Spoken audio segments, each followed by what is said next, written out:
ഞാൻ ഒരു ഇന്ത്യയുടെ ഒരു സാധാരണ ഒരു പൗരനെന്നുള്ള നിലയ്ക്ക് ഞാനത്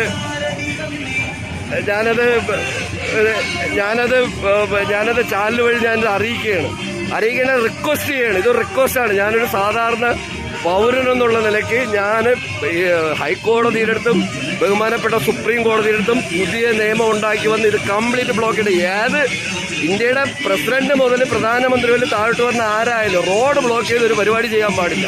അങ്ങനെയാണെങ്കിൽ എയർ ലിഫ്റ്റ് ചെയ്ത് വെക്കോളണം. പിന്നെ അത്യാവശ്യം നമ്മൾ ചില മിനിസ്റ്റേഴ്സിൻ്റെ ഒക്കെ പോകുമ്പോൾ ചെയ്യണം, നമുക്ക് മനസ്സിലാവും ഇതെന്താണെന്ന് നമ്മുടെ നാട്.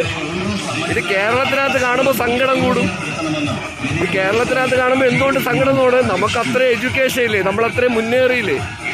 ഇന്ത്യയിലെ തന്നെ ഏറ്റവും ഒന്നാം സ്ഥാനത്തിരിക്കുന്ന സംസ്ഥാനം എന്നാണല്ലോ പറയുന്നത്. ആ സംസ്ഥാനത്തിൽ നിയമം നടപ്പിലാക്കണുണ്ടോ എന്ന് നോക്കിയേ. ഇതിൽ ആർക്കെതിരെയെങ്കിലും ഒരു പേപ്പർ വർക്കൗട്ട് ചെയ്യുമോ? ഒരു പെറ്റി കേസെങ്കിലും എടുക്കും, ഞാൻ ചോദിക്കുന്നതാണ്. ഒരു പെറ്റി കേസെങ്കിലും.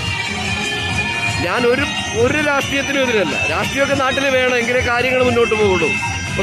ഭരണപക്ഷവും പ്രതിപക്ഷവും മറ്റു പാർട്ടികളും എല്ലാം ഉണ്ടാവണം. അതൊന്നും വേണ്ടെന്ന് പറയണില്ല. പക്ഷേ എല്ലാ നിയമങ്ങളും കാറ്റിൽ പറത്തി ഈ ചെയ്യുന്ന പരിപാടി ഇവരാണ് നമ്മളെ ഭരിക്കുന്നത്. അതുകൊണ്ട് എന്താണ് നടക്കാൻ പോണത്? ആ ഭരണം കൊണ്ട് നമുക്ക് എന്തെങ്കിലും ജനങ്ങൾക്ക് ഗുണമുണ്ടാവും? ഒരു ഗുണവും ഉണ്ടാവാൻ പോണില്ല. കാലമൊക്കെ മാറി എന്ന് ഞാൻ ഓർമ്മിപ്പിച്ചുകൊണ്ട് 15 മിനിറ്റായി. ഇത് എപ്പോൾ തീരുമെന്ന് എനിക്കറിയില്ല. ഞാൻ സ്റ്റോപ്പ് ചെയ്യാണ്.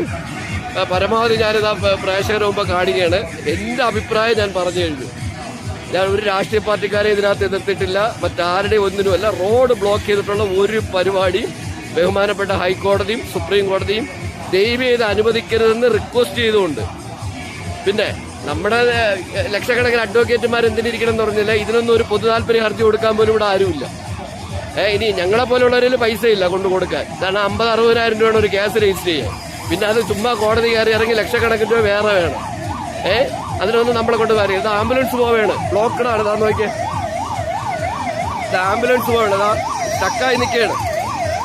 ഇതാണ്ടോ, ആംബുലൻസിന് പോകാൻ പറ്റുന്നില്ല, സംസാരിക്കുകയാണ്. പ്രേക്ഷകർ നോക്കിയത് ആംബുലൻസ് നിൽക്കുകയാണ്. ആംബുലൻസിന് കോൾ ചെയ്തിട്ടുണ്ട്. അതിനകത്ത് രോഗി ഉണ്ടാവണ്. ഇതാണ് ഞാൻ പ്രേക്ഷകർത്തത്. ഇത് തെളിവോടെ കാണിക്കുന്നത്.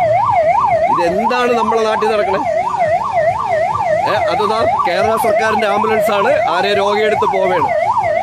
ഇത് നോക്കിയേ, എന്ത് നിയമവ്യവസ്ഥ ഇത്! നാണക്കേട് കൊണ്ട് തല താഴ്ത്തി പോവേണ്.